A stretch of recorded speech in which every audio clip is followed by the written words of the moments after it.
Boa tarde e obrigado por aguardarem.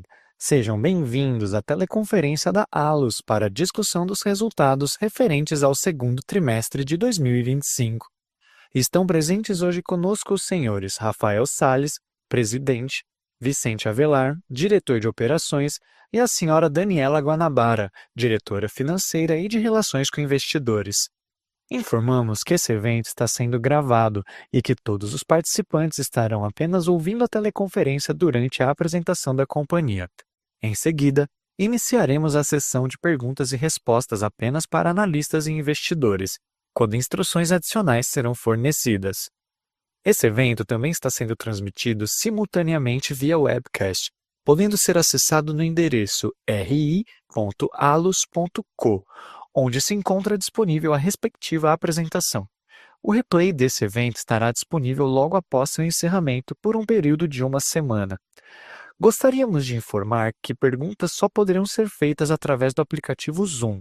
Caso você esteja conectado pelo webcast, sua pergunta deverá ser enviada diretamente para a equipe de RI pelo e-mail ri@alus.co.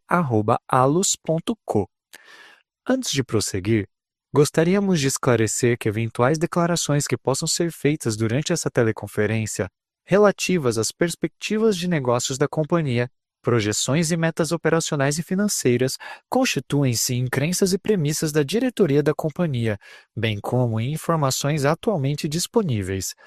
Considerações futuras não são garantias de desempenho. Elas envolvem riscos, incertezas e premissas, pois se referem a eventos futuros e, portanto, dependem de circunstâncias que podem ou não ocorrer. Investidores devem compreender que condições econômicas gerais, condições da indústria e outros fatores operacionais podem afetar o desempenho futuro da companhia e podem conduzir a resultados que diferem materialmente daqueles expressos em tais considerações futuras. Agora, gostaríamos de passar a palavra ao Sr. Rafael Salles, que dará início à apresentação. Por favor, Sr. Rafael, pode prosseguir. Boa tarde a todos.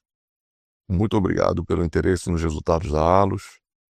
Estamos concluindo mais um trimestre em que tivemos bons resultados, sustentados por um forte crescimento de vendas.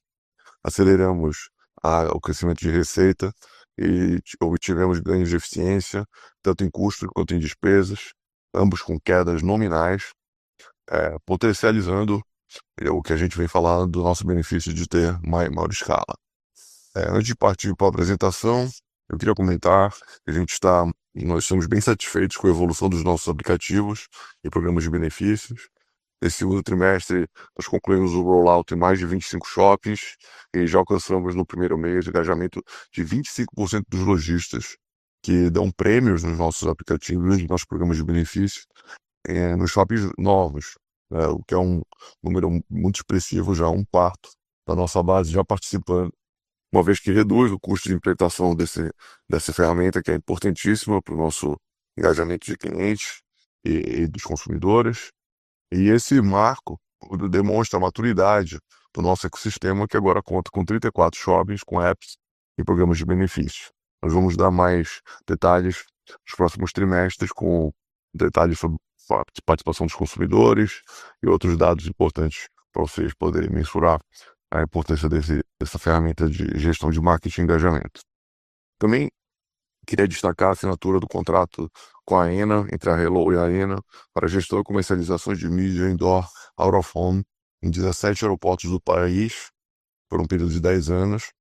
A operação começou em julho em 5 aeroportos, já incluindo Congonhas, e nos demais aeroportos a implantação deve ser gradativa, conforme for acabando a vigência dos contratos anteriores a esse nosso. Assinamos agora. Passando agora para o slide 2, eu queria falar sobre destaques operacionais.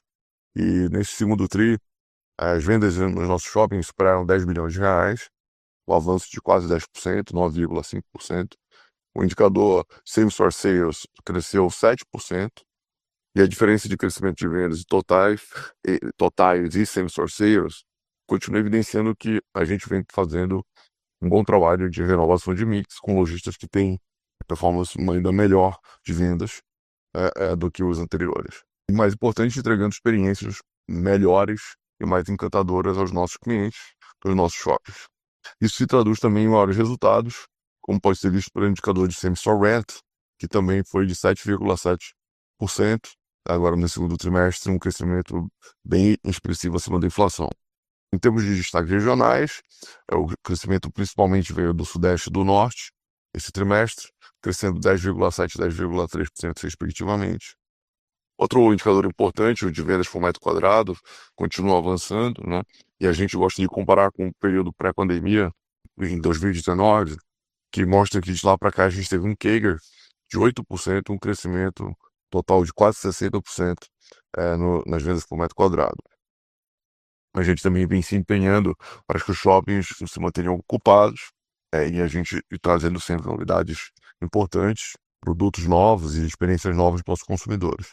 A gente tem usado, como vocês sabem, a nossa base de dados para identificar as tendências e, com isso, nossos recursos de tecnologia para identificar também a precificação adequada e ser mais ágil na assinatura dos contratos. Foram 188 novos contratos assinados nesse trimestre e alguns restaurantes bem importantes que a gente vai falar mais lá na frente, mas eu vou dar alguns exemplos, alguns shoppings como Pobre Juan, a gente está levando para Campo Grande, um restaurante tradicional português levando para Niterói, o Plaza, e assim por diante, algumas novas operações em outros shoppings importantes da companhia. A Dani, mais à frente, vai apresentar mais detalhes dos indicadores operacionais. No slide 3, falando um pouco do resultado financeiro, a receita líquida atingiu 656 milhões, crescendo 8,4%, com destaque para o crescimento de aluguel, que cresceu 6,6%, e o indicador de same-store rent, que é como eu já havia dito, crescendo 7,7%, crescimento real na base instalada de lojas. Além disso, o resultado do estacionamento e serviços atingiram um crescimento de 2 dígitos nesse trimestre, de 13% e 21%, respectivamente. Esse principalmente foi sustentado pelo crescimento de mídia, que teve um salto de 34% no período, reforçando que a estratégia da Hello tem sido muito bem acertada. Importante dizer que nesses 34% aqui não tem nada dos aeroportos, uma vez que a gente só começou a operar os aeroportos em julho, né? Então, o segundo trimestre não tem esses resultados de aeroportos. No caso, e no NOI, a gente teve crescimento de 8,5%, 580 milhões, e EBITDA de 476 milhões, com 10,8% crescimento. E é importante pontuar que a gente teve importantes ganhos aqui com redução de custos nominais, né? Mais de 8% de redução de queda de custos nominais e de despesas também que tiveram queda nominal esse trimestre. E com isso, a gente alcançou margem anual de 93,3% e margem EBITDA de 72,5%. O FFO atingiu 305 milhões no trimestre, um crescimento versus o mesmo trimestre do ano passado, o que é, acho que, um grande passo, uma vez que a Selic saiu de 10,5% para 15%, né? E o FFO por ação, então, que é uma melhor indicador de rentabilidade para o acionista, né? Cresceu 9%, suportado não só pelo crescimento do resultado da companhia, mas também pela redução da base de ações com as recompras que nós fizemos no período. E antes de passar para a Dani, eu queria concluir que, apesar do cenário de capital alto, né, a companhia continua gerando bastante caixa de forma forte e sustentável, e nós vamos manter esta estratégia de retornar capital para o acionista, uma vez que é possível, a gente consegue equilibrar o que a gente tem que investir no nosso negócio e o que a gente tem que retornar. E com a demanda hoje do custo do dinheiro no Brasil, é natural que a gente tenha um mau pagamento para os nossos acionistas, uma vez que a gente tem gerado caixa. Então, nesse trimestre, nós retornamos mais de 450 milhões entre dividendos e JCP e recompra de ações, né? Se a gente compara esse montante com o FFO, a gente está retornando 80% do FFO nos primeiros 6 meses do ano. Mesmo com essa estratégia de tornar capital para acionista, a gente continuar investindo no nosso negócio, a gente termina o trimestre com apenas 1,7 vezes net debt EBITDA, que é um nível bem adequado de alavancagem para um cenário desafiador como esse que a gente está passando, de juros mais altos e incerteza macroeconômica. Vou passar a palavra para a Dani e depois eu retorno para as perguntas e respostas. Ok, obrigado. Obrigada, Rafael. Boa tarde a todos. Seguindo para o próximo slide, observamos que no segundo TRI de 25 foram assinados 188 contratos nos shoppings da companhia, sendo 77 apenas no mês de junho, com destaques para uma Adidas no Shopping Parque Belém, o restaurante Pobre Juan no Shopping Campo Grande, uma Vans no Shopping Catuaí Maringá e 2 lojas da Natura, uma no Shopping Estação Cuiabá e outra no Shopping Tamboré. Destacamos ainda as recentes inaugurações de uma Adidas Kids e uma Coach no Shopping Manauara, uma Lindt no Shopping da Bahia e uma Adidas no Shopping Világio Caxias. A taxa de ocupação ao final do segundo TRI de 25 foi de 96,4%, um aumento de 11 bips em relação ao mesmo período do ano anterior. Passando agora para o slide 5, temos o custo de ocupação, que fechou em 10,2% no segundo trimestre do ano, 20 bips abaixo do reportado no ano passado, por conta de boa performance de vendas nos shoppings no trimestre. A inadimplência líquida no período foi de 1,9%, representando uma queda de 60 bips em relação ao primeiro TRI de 25, também impulsionada pela forte performance em vendas, que impacta diretamente a saúde financeira dos lojistas. Seguindo para o slide 6, vemos que no segundo trimestre de 25, nossa taxa média de dívida foi equivalente a CDI mais 0,75%. Esse nível de custo é reflexo das ações de gestão de passivos realizadas ao longo dos últimos trimestres. Sobre o perfil da nossa dívida, encerramos esse período com 98,2% indexado ao CDI e 1,8% pré-fixada.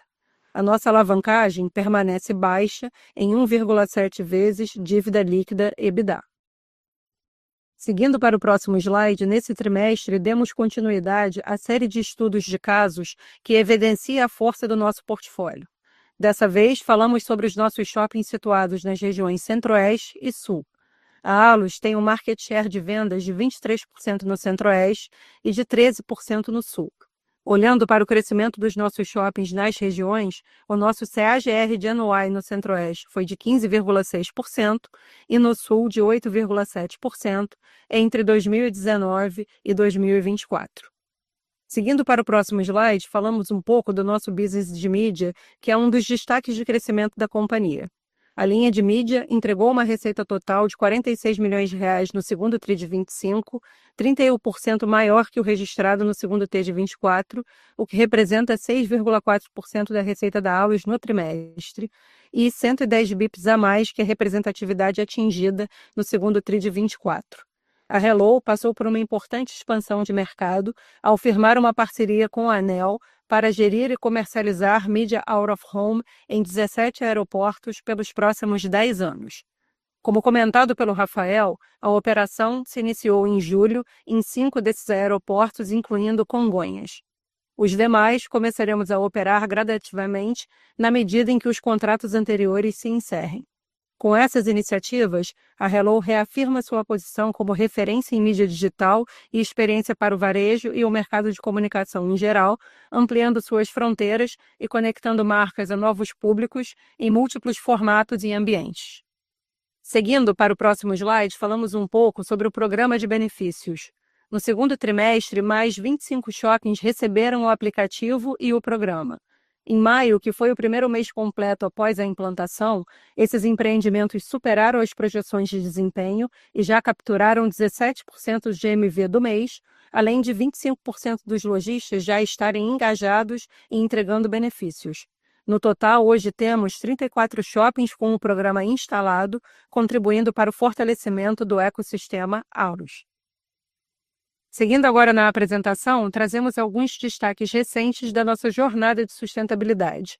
Em junho de 2025, realizamos o nosso primeiro Allos Sustainable Day, um encontro com investidores e especialistas em sustentabilidade, que ocorreu no Parque Dom Pedro, em Campinas, para apresentar avanços, iniciativas e os próximos desafios relacionados à agenda de sustentabilidade da companhia até 2030. Além disso, a Allos foi reconhecida com 10 troféus no Prêmio Abrace 2025, incluindo 4 conquistas na categoria Ouro: Passeio das Águas, Recreio Shopping, Rio Anil Shopping e Shopping Leblon. Em 2024, o Shopping Leblon fortaleceu seu compromisso com a transformação social ao investir, junto com parcerias privadas, na Escola Municipal Santos Anjos. A escola recebeu ações como reforço escolar, mentoria para educadores, oficinas de arte e exposições culturais. As criações dos alunos foram expostas no próprio shopping, reforçando o vínculo entre a comunidade e o empreendimento. Gostaria de agradecer a todos pelo interesse na ALUS e vamos iniciar agora a sessão de perguntas e respostas. Obrigada. Senhoras e senhores, iniciaremos agora a sessão de perguntas e respostas apenas para investidores e analistas. Caso haja alguma pergunta, por favor, cliquem no botão levantar a mão. Para retirar a pergunta da fila, por favor, cliquem no botão abaixar a mão. A nossa primeira pergunta vem de Herman Lee, do Bradesco BBI. Por favor, pode prosseguir. Boa tarde, Rafa, Dani, time. Obrigado pelo espaço. Duas perguntas aqui do nosso lado, tá? A primeira é sobre vendas. O same-store sales acelerou para 7,1% no trimestre. Queria entender um pouco mais como vocês veem a sustentabilidade desse ritmo nos próximos trimestres. Se vocês puderem dar um pouco mais de corte, como tem sentido o ambiente de consumo no terceiro tri, ia ser legal essa primeira pergunta. E a segunda pergunta sobre o Store Insights, que parece ser bastante promissor. Eu queria entender se tem métricas de impacto direto nas vendas dos lojistas já, talvez algum plano de monetização direta dessa ferramenta e o plano de rollout para o restante da base. Obrigado.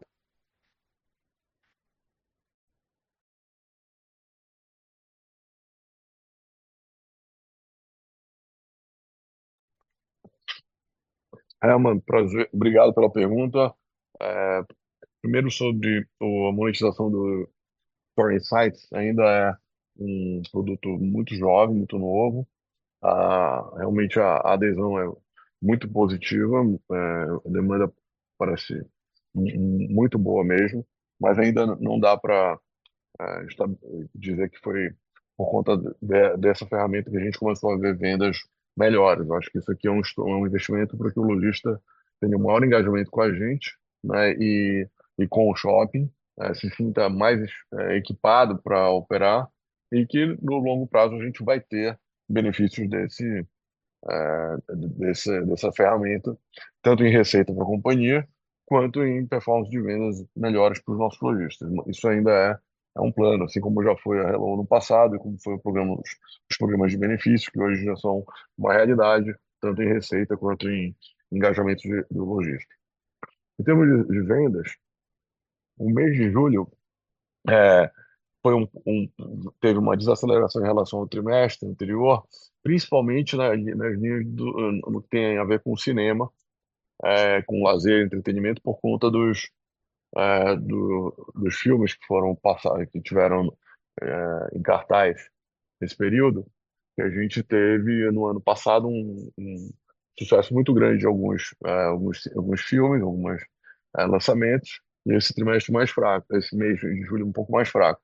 Em compensação, os outros segmentos cresceram bastante de vendas, né? A gente está tendo boas vendas, tanto em moda quanto em eletrodomésticos e casa, operação de lojas indo muito bem, né? Então, o crescimento não foi tão forte, mas foi bem, também positivo e um bom crescimento. E a gente viu um bom fluxo também para o Dia dos Pais. A gente está com uma boa indicação para o Dia dos Pais, como um crescimento de vendas também. Então, certamente o mês de julho é um pouquinho com base de comparação um pouco mais difícil por conta das vendas de cinema e lazer do ano passado. E agosto a gente vendo agora já um efeito Dia dos Pais positivo. Tá bom? Obrigado. Bastante claro, obrigado e boa tarde. A nossa próxima pergunta vem de Ana Júlia Zerkowski, do UBS. Por favor, pode prosseguir. Oi, pessoal, boa tarde. A gente tem duas perguntas também. A primeira em relação ao IGPM, pensando nessa trajetória atual um pouco mais fraca do índice, né? Se vocês puderem dividir com a gente como está a cabeça da companhia em relação a crescimento de aluguel e se isso pode mexer algum ponteiro, talvez mudança de guidance ou alguma coisa do tipo. E aproveitando já uma outra pergunta em relação ao guidance, a gente queria entender se vocês mantêm o guidance de 2025 ou se houve alguma mudança na cabeça de vocês, pensando em EBITDA, CAPEX e dividendo para esse ano. Obrigada.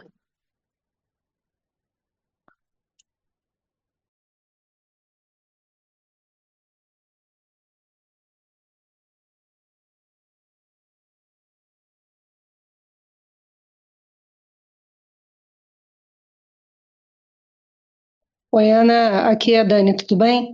Na primeira parte, quando a gente fala aqui de IGP, né, ainda tem um carrego positivo do IGP para a gente passar ainda, né? Você sabe que cada repasse de aluguel ele pega os últimos 12 meses, tá? Então a gente ainda tem um carrego positivo do IGP aqui para segundo semestre, tá? E em relação a guidance, a gente não vai modificar nenhum dos guidances, tá? Seja ele de dividendos, EBITDA, ou mesmo ali dos projetos de multiuso, a gente está mantendo todos os nossos guides. Desculpa, multiuso a gente aumentou. Eu adicionaria também, né, Dani, que a gente, na verdade, viu uma aceleração de EBITDA como a gente esperava no segundo trimestre, o que confirma, a nossa expectativa do guidance desse ano. Tá bom. Obrigada, Dani, Rafa. Boa tarde. A nossa próxima pergunta vem de Kiefer Kennedy, do Citi. Por favor, pode prosseguir. Tudo bem, pessoal? Boa tarde. Obrigado por tomarem minha pergunta. São duas aqui do nosso lado. Eu queria entender, primeiro, em relação ao guidance de CAPEX aqui, né? A companhia tem um guidance entre 450 e 550 milhões para esse ano. Pela dinâmica do ano até agora, me parece que a companhia está rodando até numa banda mais baixa aqui desse guidance, né? Enfim, até porque os ajustes ali, manutenções estruturais dos shoppings não costumam acontecer no quarto tri. Dá para a gente esperar esse atingimento do guidance um pouco na banda inferior da expectativa da companhia? E se sim, de onde que estaria vindo tal economia, né? Acho que é positivo isso que a gente tem visto. Queria entender um pouco mais essa dinâmica. E a segunda pergunta, ali nos contratos da Hello, com os aeroportos, só para ficar um pouco mais claro, tem alguma rampa de maturação aqui em relação a essa receita, né? Ou seja, daquele tamanho do contrato que é mais ou menos ali uns 70 milhões por ano, por aí, já começa a passar full agora no terceiro tri, dado que começou em julho, ou tem alguma rampa de maturação que a gente deveria esperar? Obrigado.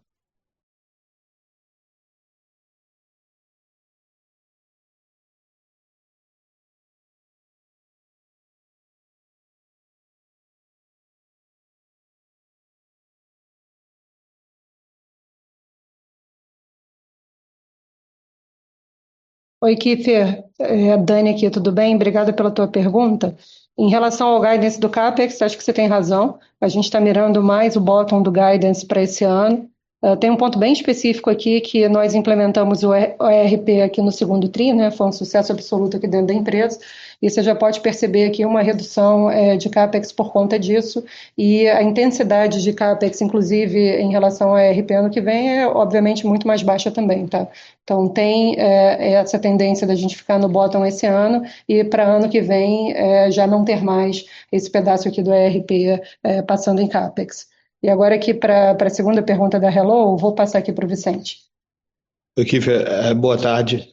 Sobre a Hello, a gente tem sim uma maturação desse faturamento a partir agora de julho, e até porque a gente tem aeroportos importantes, como por exemplo o Recife, que entram só no ano que vem, então esse contrato ele vai atingir realmente a maturidade mais a partir do ano que vem, até o final, naturalmente são 10 anos, né? Então a gente vai começar a ver agora faturamento a partir de julho, mas isso deve ir crescendo e ao longo dos próximos meses. Tá ótimo, obrigado. Parabéns pelos resultados. A nossa próxima pergunta vem de Juan Argenton, do XP. Por favor, pode prosseguir. Oi, pessoal, boa tarde. Obrigado pelo espaço e parabéns pelos resultados. Acho que são duas perguntas aqui do meu lado. Primeiro, um pouco sobre custo de ocupação. Acho que a gente vê um efeito ali de SSR crescendo até acima de same-store sales nesse trimestre, mas a gente observa que o custo de ocupação ele dilui, né, se a gente compara ano contra ano. Eu imagino que o maior efeito disso venha efetivamente do mix novo que vocês estão colocando para dentro, né? Que deve ter uma performance de vendas melhor e eu acho que ajuda um pouco nesse efeito. Mas a gente também percebe que quando a gente olha condomínio em relação às vendas também, a gente está vendo um nível mais diluído. Então, assim, eu queria entender um pouco como que vocês estão olhando para custo de ocupação para frente, né? A gente vê que a SSR está fazendo bastante um catch-up de crescimento ali, imagino que capturando efetivamente essas safras mais altas ali de leasing spread. Então, queria entender assim como que vocês estão olhando para cenário de crescimento de ocupação, se efetivamente vocês acham que dá para manter esse nível, um pouco do cenário que vocês estão vendo. E aí, a segunda pergunta é mais sobre custos operacionais e PDD. A gente vê que os custos operacionais eles caem ano contra ano. Eu queria entender um pouco da motivação desses custos e um pouco do que esperar para frente. E quando a gente olha para provisões, inadimplência até cresce um pouquinho ano contra ano, mas o nível de provisão se mantém estável. Eu queria entender se a curva de provisão de vocês já tem talvez um patamar um pouco mais normalizado, implícito nela, e se esse nível de provisão que vocês estão olhando para frente deveria ser mais estabilizado. Obrigado.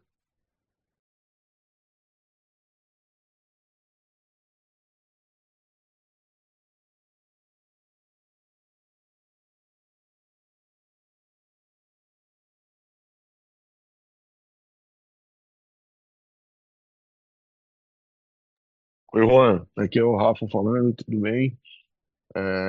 De fato, a sua conclusão é correta. O custo de same-store rent, o crescimento de same-store rent é acima de same-store sales, é uma tendência é, que a gente espera continuar, mas não abrindo demais, por conta não só da captura do IGPM dos últimos anos, mas também por conta do leasing spread positivo e também, né, dos step-ups dos contratos que vão completando 12 meses, né? Então, é natural que aconteça isso e é exatamente esse o objetivo de gradativamente ir melhorando a rentabilidade. No ter, em termos, o custo de ocupação ter caído é exatamente por conta dos novos contratos, dos novos lojistas estarem vendendo melhor, como você é, indicou e concluiu que é correto também. E essas safras, né, de novos contratos vão fazendo digamos, vão entrando em ramp-up e os aluguéis vão crescendo conforme os contratos também, que a gente tem esses step-ups previstos nos contratos, principalmente quando tem bons resultados, né? Então é natural que o custo de ocupação fique um pouquinho menor e a gente acha positivo, especialmente com os ganhos os ganhos de custo operacionais que a gente teve, né? O Vicente vai poder falar um pouco mais sobre isso, que também são sustentáveis e são uma parte importante da nossa estratégia pós-fusão, de ganhar sinergias tanto em custo quanto em despesas. Então, eu vou passar para a Dani e para o Vicente falar um pouquinho mais de PDD e custo. Oi, Juan, aqui é a Dani, tudo bem? Falando aqui de queda de custo operacional, acho que o efeito que a gente vê aqui no TRI é principalmente com a redução dos custos com lojas vagas, tá? Você vê que, olhando o portfólio inteiro, a ocupação está acima de 90%. É um item que a gente vem correndo atrás aqui durante o ano, a gente espera aumentar a ocupação ao longo do segundo semestre também. E quando a gente olha aqui para PDD, acho que você está correto também na sua análise, a gente está com um nível mais normalizado e depende, obviamente, aqui do comportamento da inadimplência, né? E vale falar aqui que a inadimplência está com um comportamento bastante bom aqui em julho também. A gente está com um bom nível de recuperação, que eu acho que vai beneficiar o indicador de inadimplência quando a gente olhar aqui para frente. Só complementando aqui sobre a questão dos custos, o Rafa falou bem, né? A gente tem buscado uma série de eficiências aí na operação dos condomínios. Como a Dani disse, isso impacta aporte de lojas vagas, mas mesmo exemplos como a gente colocou no release de satelitização de lojas âncoras ou mega que a gente consegue dividir em satélites, também beneficiam essa divisão do condomínio entre os lojistas e acabam propiciando aí uma redução no custo de ocupação das lojas. Então, isso é uma estratégia que a gente tem usado bastante, como a gente exemplificou ali, e isso tem ajudado na saúde do lojista. A gente entende que é uma situação bastante positiva nesse momento para a gente. Tá ótimo. Muito obrigado, pessoal. Bom dia. A nossa próxima pergunta vem de Mário Simplício, do Morgan Stanley. Por favor, pode prosseguir. Bom dia, pessoal. Obrigado por tomar a minha pergunta. A minha dúvida é, voltando na questão sobre a performance que vocês estão vendo já nesse segundo trimestre, né? Vocês abriram um pouco a performance em julho, que vocês estão vendo em agosto. Eu queria ver como tem sido a performance entre as diferentes regiões do portfólio da Alstom, já que foi um ponto tão mencionado no release. E também entender se vocês estão vendo talvez um impacto do aumento da taxa de juros durante o ano, impactando mais o consumidor de alguma área, de alguma região específica. Essa seria a minha primeira pergunta. A minha segunda pergunta é de novo em Hello. Vocês mencionavam que mídia deveria atingir uns 10% da receita bruta no longo prazo. Eu queria ver se com esses contratos que vocês estão assinando com aeroportos, se essa meta poderia até ser expandida e se tornar uma parte ainda maior, mais relevante da receita. Obrigado.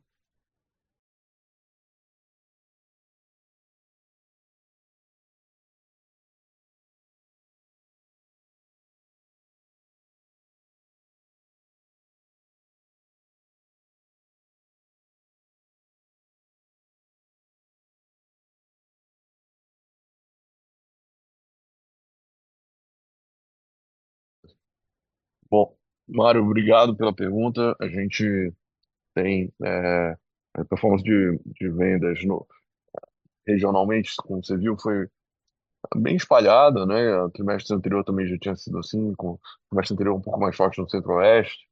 É difícil identificar se o consumidor está sentindo tanto o aumento dos juros, porque no final, cada vez mais, né, na verdade, cada vez menos as vendas dos produtos de shopping são menos dependentes de crédito, né? É óbvio que o consumidor alavancado é ruim para o consumo de qualquer forma no Brasil, em qualquer lugar. Mas a gente tem tido um desempenho melhor que o varejo geral, e o próprio PIB, crescimento da atividade econômica, tem sido um pouco melhor até do que o esperado. E a gente tem capturado isso de uma forma melhor também, eu acredito. Eu atribuo isso ao fato de a gente estar com os shoppings mais atualizados, melhores, com um mix melhor e, consequentemente, o consumidor vivendo experiências melhores nos nossos shoppings e, consequentemente, tendo vendas melhores.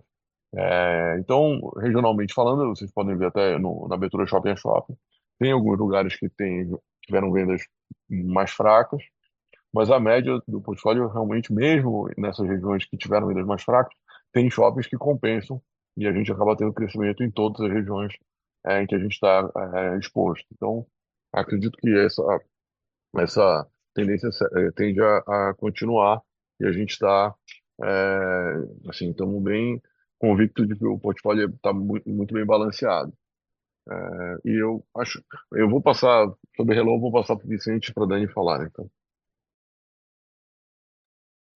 Ô, Mário, então, com certeza a vertical de aeroportos ela vai ajudar bastante no crescimento da Hello, ela acelera, sem dúvida nenhuma, o nosso plano, e vai fazer a gente chegar nesse patamar que a gente imaginou, com certeza mais rápido. Mas a gente não está pensando ainda muito além disso, a gente pretende concentrar aí bastante as energias para entregar esse plano. São 17 aeroportos, é um plano bastante ambicioso aí de crescimento para a companhia. Essa é uma vertical que atrai anunciantes muito importantes, né, que são grandes investidores em mídia e que são muito usam muito essa vertical de aeroportos para se comunicar com seus clientes. Então a gente está bem animado aí, concentrado para fazer a melhor entrega possível e ver depois disso até onde dá para ir, né?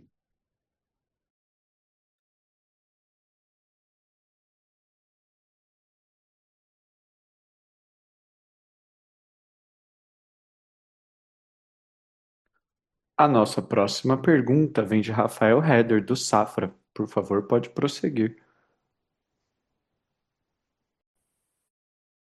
Boa tarde, pessoal. Obrigado pelo espaço. Eu tenho duas perguntas aqui do meu lado, e as duas em torno mais de alocação de capital. Como vocês estavam falando, né, a alavancagem da empresa já está num patamar aí bem saudável, nesses 1,7 vezes, e é de se esperar que até o final do ano, mesmo com esse guidance que vocês têm de investimentos pelos resultados, ela deveria continuar caindo, né? E eu queria entender mais o que seria o foco de vocês nesse momento, pensando em algo mais extraordinário, assim, se continuar com a alavancagem mais baixa, seria talvez manter um ritmo mais elevado de revitalização no resto do portfólio, se vocês veem espaço para aumentar a participação em shoppings que performam melhor, entender assim o que seria o foco e se vocês estão confortáveis mesmo com esse patamar de alavancagem. E a segunda, só vocês colocam ali na apresentação, vocês estão com 1,6 milhões de metros quadrados ali em projeto de multiuso, né? Vocês anunciaram 2 novos projetos agora esse tri. Só queria entender como que a gente deve ver assim a estratégia de vocês para frente e se vocês têm alguma coisa de tamanho assim de operações que vocês poderiam passar para a gente. Obrigado.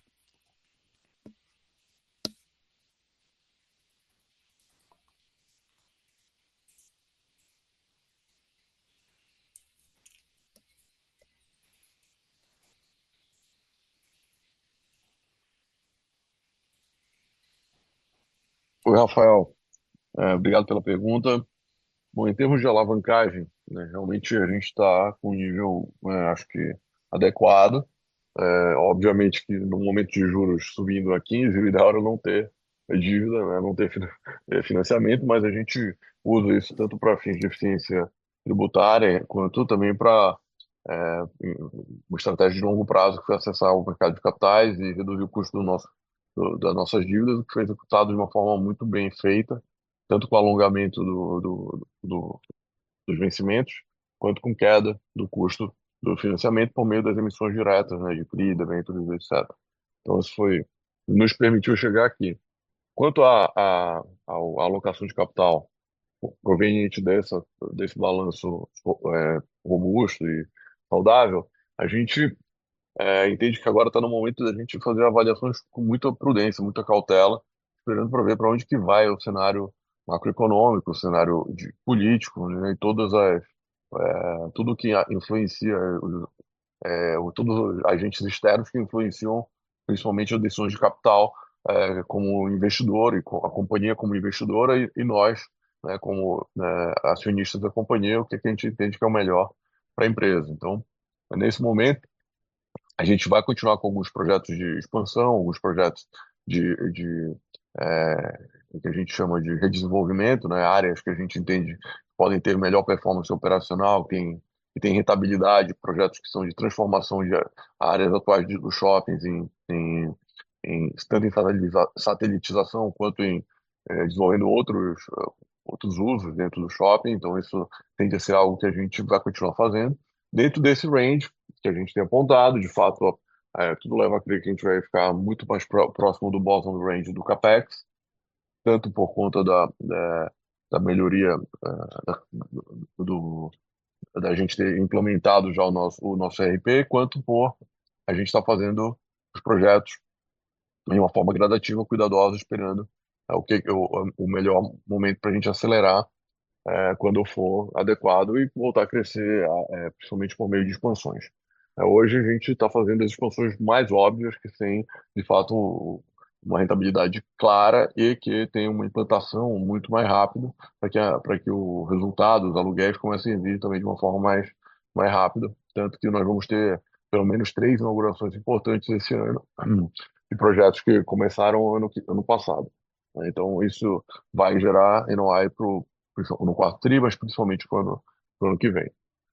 Em termos de aquisições, eu acho que é muito boa a tua pergunta e a gente não tem uma resposta clara ainda para onde que a gente vai, se a gente vai voltar a fazer aquisições ou não, especialmente por conta do custo de oportunidade, né, do múltiplo esperado das transações de ativos de alta qualidade, que são os que a gente gostaria, né, de adquirir. Então, depende muito do que vai ser em termos de valuation esperado. Agora, o que me chama a atenção é que tanto é, nos mercados desenvolvidos, como nos Estados Unidos e na Europa, a gente tem visto, apesar de não ter tido crescimento real pós-pandemia nos shoppings e nas operações de varejo, a gente já está vendo uma retomada das atividades de transações e M&A, porque o valuation das companhias abertas nesses mercados já está de volta onde era antes da pandemia. Então, valuations que refletem a qualidade e o fato desses negócios terem se mostrado muito resilientes. A gente olha, a Simon acabou de fazer uma aquisição de um shopping, né, em Miami, um shopping de altíssima qualidade, pagando um cap rate muito mais é, baixo, né, com um múltiplo mais alto, por conta da ação da Simon já está negociando num múltiplo também tão alto quanto pré-pandemia. E isso em mercados que tiveram de desempenho operacional pior do que o nosso. Então, se você olha tanto nós quanto os nossos comparáveis, né, os peers, nós crescemos muito mais que a inflação nos últimos anos pós-pandemia, enquanto nos mercados desenvolvidos isso não aconteceu. Apesar disso, o valuation das companhias lá já estão no high novamente. Provavelmente os investidores já estão vendo a resiliência e a capacidade desses negócios de gerarem resultado e cash flow estável e crescente agora, principalmente a partir desse ano. No nosso caso, não, né? No nosso caso, a gente já tem tido cash flow crescente mesmo, né, nos últimos anos, e enquanto isso o valuation continua um pouco mais descontado. Então a gente entende que essa combinação de fatores deve acontecer conjuntamente. É, um melhor cenário de valuation para as companhias pode gerar a gente voltar a avaliar alternativas de crescimento, o que provavelmente vai significar que os juros e o ambiente macroeconômico também está mais tranquilo ou mais previsível, né, que é o que a gente espera nos próximos anos.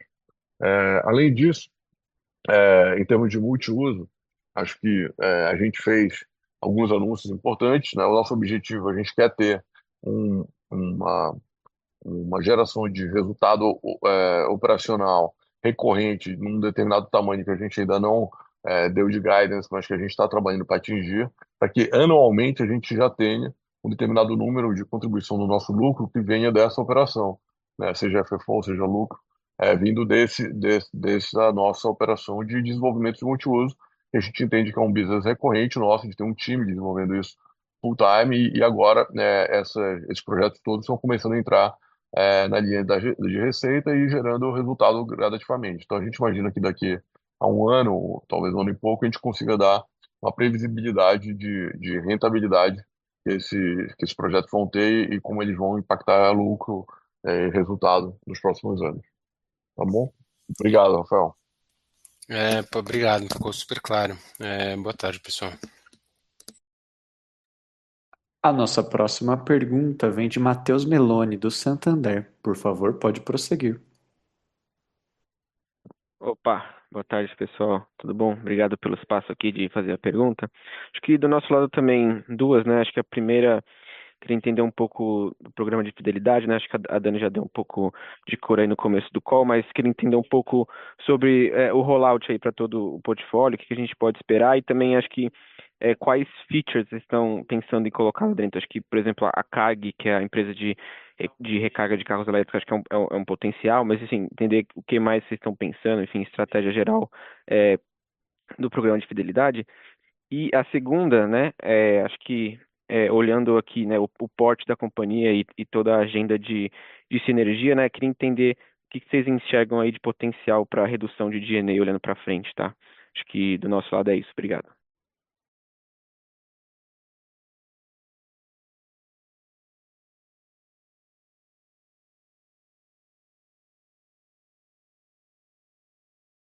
Oi, Matheus, tudo bem?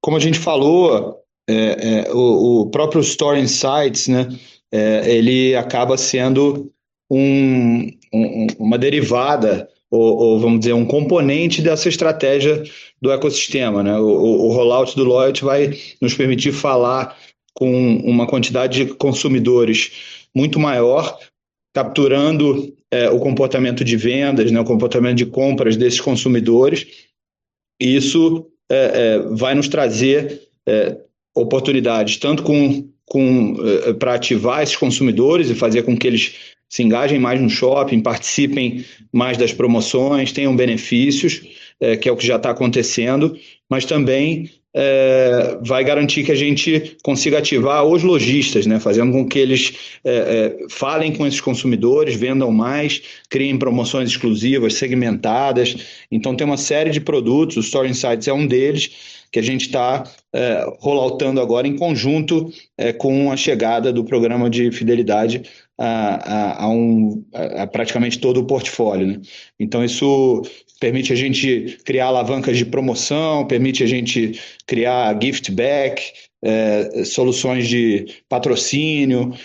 Naturalmente, a Hello é um braço importante também para falar com os anunciantes, para que a gente consiga colocar os anunciantes também em contato com esses consumidores. Então, é um momento bastante importante dentro da estratégia para que a gente consiga ver o ecossistema se materializando, né? A gente costuma dizer que realmente a gente sendo um ecossistema físico, mas se comportando como um ecossistema digital, e a gente está começando a ver isso na prática agora a partir do rollout.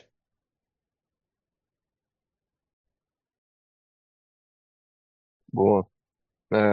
Matheus, complementando aqui sobre o G&A, eu acho que o importante, a mensagem importante que tem aqui a gente fez uma fusão de duas companhias que tinham processos, cultura, sistemas, modos de fazer negócio, algumas similaridades, mas algumas diferenças, e essa integração leva um tempo.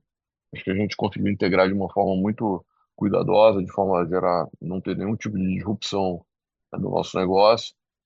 Agora, a gente não só chega com o operacional funcionando bem, mas também com sistemas e o back-office muito mais bem estruturado. Então, é natural que a partir de agora a gente consiga ver ganhos de eficiência adicionais, né, e, consequentemente, vão afetar essas linhas tanto de custo quanto de despesas positivamente. A gente espera continuar nessa toada. E agora, principalmente a partir desse segundo semestre, a gente vai poder se dedicar mais a esse assunto, uma vez que a operação está azeitada e que o back-office e os sistemas estão bem implementados, a gente vai poder se dedicar mais a olhar para dentro o que dá para a gente evoluir ainda mais nessa frente de eficiência, ao mesmo tempo que a gente foca também em continuar crescendo a receita, né? Então, no início a gente queria muito mais garantir que a receita continuasse vindo e que a gente reduzisse custo de capital, tivesse um balanço muito bem organizado, como a gente está vendo com o crescimento de FFO mesmo, né, no momento de juros tão alto. Isso mostra que tanto o operacional quanto o balanço foram muito bem estruturados. Não tivemos susto do ponto de vista de integração. E aí agora, pós-sistemas, pós essa, esses 2 anos e meio aí de nova cultura, novo trabalho juntos na companhia, a gente consegue olhar para dentro e começar a ver esses ganhos adicionais que a gente não tem um número para dar agora, mas a gente espera que essa tendência continue e se a gente tiver uma expectativa de ter um número claro para divulgar, a gente vai dar esse número para vocês nos próximos trimestres. Tá bom? Obrigado pela pergunta.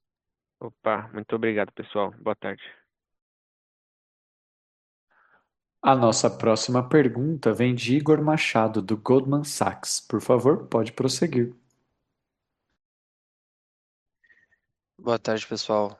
Obrigado pelo espaço aqui para as perguntas. Tenho duas, são dois follow-ups aqui.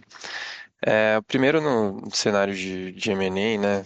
O Rafa até comentou que em relação às aquisições, voltariam a pensar num cenário de melhora dos múltiplos, mas eu queria entender aqui como estão as conversas em relação aos ativos que vocês já pretendiam desinvestir, se teve alguma mudança de cenário, qualquer cor sobre os termos também das propostas já ajuda a gente aqui.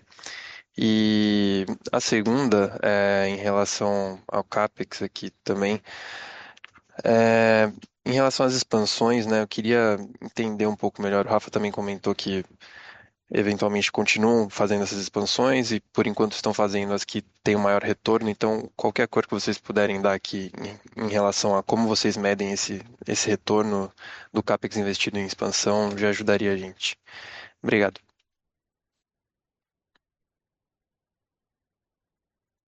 Obrigado, Igor, pelas perguntas. A gente, cenário de M&A, como eu disse, depende de diversos fatores, obviamente depende do preço, que é o principal deles, né? De preço e dentro do momento que a gente tiver, a gente está vivendo e no momento que estão sendo negociados. Também depende do upside, né? O preço de entrada pode ser melhor se a gente estiver fazendo um investimento em um ativo que tenha potencial de crescimento, de ganhos e melhorias operacionais. Isso sempre é avaliado. Mas hoje, como você imagina e está vendo, é um cenário muito mais cuidadoso, né, e de avaliação criteriosa, uma vez que a gente não tem um ambiente de custo do dinheiro tão propício para fazer grandes investimentos. Do lado de desinvestimentos, a gente continua avaliando oportunidades, mas hoje tem muito menos liquidez nesse mercado e a gente tem, como a gente conversou nas perguntas anteriores, a gente tem um balanço muito bem organizado, com custo de dívida razoável, com baixa alavancagem relativamente baixa e com uma perspectiva, eventualmente, dos juros voltarem a cair ou irem para um nível um pouquinho mais razoável do que eles estão hoje. Então, não faria sentido a gente correr para desinvestir. Agora, obviamente, a gente sempre vai avaliar alternativas mais criativas de fazer transações, como a gente já fez no passado, que nos levem a ter um portfólio cada vez mais robusto, mas, como eu te falei, no momento ainda é um momento de maior cautela no lado de investimento, e no lado de desinvestimentos a gente teria que buscar uma solução será- não há hoje muita liquidez para fazer transações grandes, então, e a gente não pretende vender ativos fora do valor correto, justo, que é o contrário do que a gente fez nos últimos anos, especialmente considerando que a gente tem hoje um portfólio muito bem estruturado e com um balanço. A gente não tem nenhuma necessidade de capital urgente. E ainda assim a gente consegue distribuir capital de volta para o acionista. Então, o cenário parece razoável, um momento para aguardar, né, ter cuidado, obviamente pensando de uma forma criativa se houver oportunidade que a gente consiga criar ou vislumbrar aparecendo. Em relação às expansões, hoje, os nossos projetos, na média, têm um retorno de 18% a 20% de TIR. Nos primeiros anos, eles têm um ramp-up mais lento, por conta, obviamente, de ser uma área nova dos shoppings e também porque a gente dá condições especiais no primeiro e no segundo ano, especialmente, nos contratos para que o lojista novo chegue numa área nova do shopping com motivação para investir na loja e que a gente vá capturando a rentabilidade desses contratos ao longo dos anos. Então, mas a gente está mirando nesse nível de rentabilidade, obviamente, num cenário de juros mais baixos, essa TIR seria excelente e hoje é um pouquinho menos atrativo e por isso que a gente tem menos projetos que a gente poderia ter hoje no pipeline. Tá bom? Obrigado pela pergunta, Igor. Perfeito. Obrigado, Rafa. A nossa próxima pergunta vem de Jonathan Coutras, do JP Morgan. Por favor, pode prosseguir. Boa tarde, Rafa, Dani e time. Parabéns e obrigado pelo espaço. Tem duas perguntas rápidas do meu lado, né? Primeira é esse estacionamento, né? Então, mais um tri, mais uma vez crescendo na casa dos 2 dígitos, né? Então, a pergunta é quanto mais espaço vocês veem nessa linha daqui para frente, se agora talvez acelere ou não com os ajustes de preço dos últimos trimestres. E a segunda, sobre as ações de tesouraria, talvez para a Dani, né? Se tem alguma intenção aqui de cancelar essas ações após o buyback recente, ou se a ideia é mantê-las mais para fins estratégicos, né? Na linha do que o Rafa estava mencionando na pergunta anterior. Obrigado, pessoal.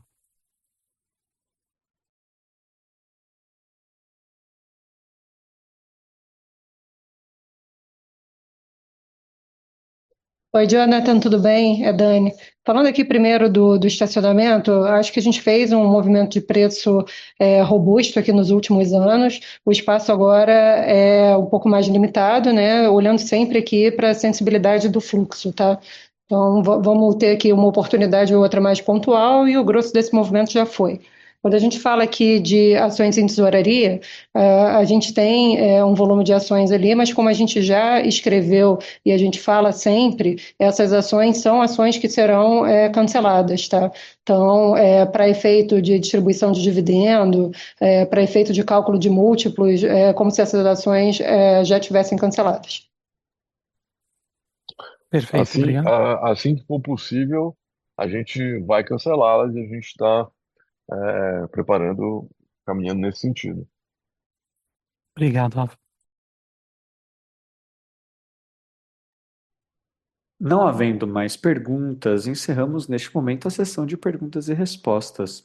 Gostaria de passar a palavra para o Sr. Rafael Salles para as considerações finais. Bom, gostaria de agradecer a todos pelo interesse, pelas perguntas, é, no nosso call de resultados. Nosso time de RI permanece à disposição de vocês para responder perguntas adicionais que vocês tenham. E espero ouvir vocês novamente aqui no call no próximo trimestre. Até logo, um abraço, obrigado. Obrigado. A teleconferência dos resultados do segundo trimestre de 2025 da Allos está encerrada. Agradecemos a participação de todos e tenham um bom dia.